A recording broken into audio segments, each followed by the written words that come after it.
हमारे इस channel Mithila junction को लाल button दबाकर सब्सक्राइब करें व घंटी के निशान का बटन दबाएं ताकि सभी नए वीडियो आप तक तुरंत पहुंचे बिल्कुल मुफ्त। महादेव जी देव सब देवों के सिरमोर, नैया भंवर सो पार करू, विनती करै छे कर जोर।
पूजा के लवही के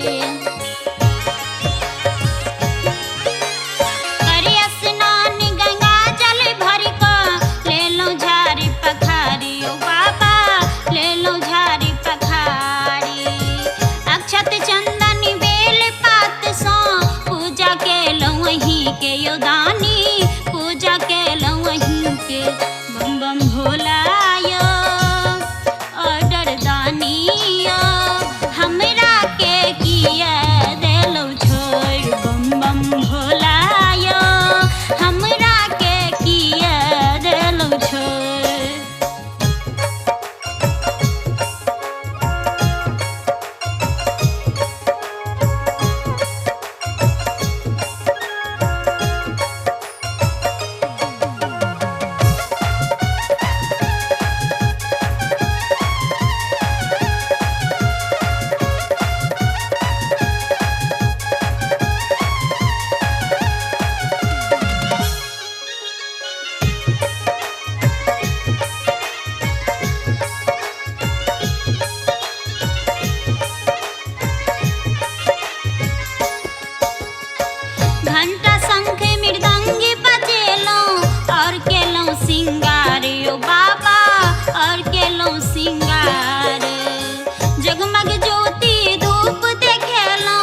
विचार बम बम भोलायो ऑर्डर दानियो हमरा के किया देलो छोड़ बम बम भोलायो हमरा के किया देलो छोड़।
हमारे इस चैनल मिथिला जंक्शन को लाल बटन दबाकर सब्सक्राइब करें व घंटी के निशान का बटन दबाएं ताकि सभी नए वीडियो आप तक तुरंत पहुंचे बिल्कुल मुफ्त।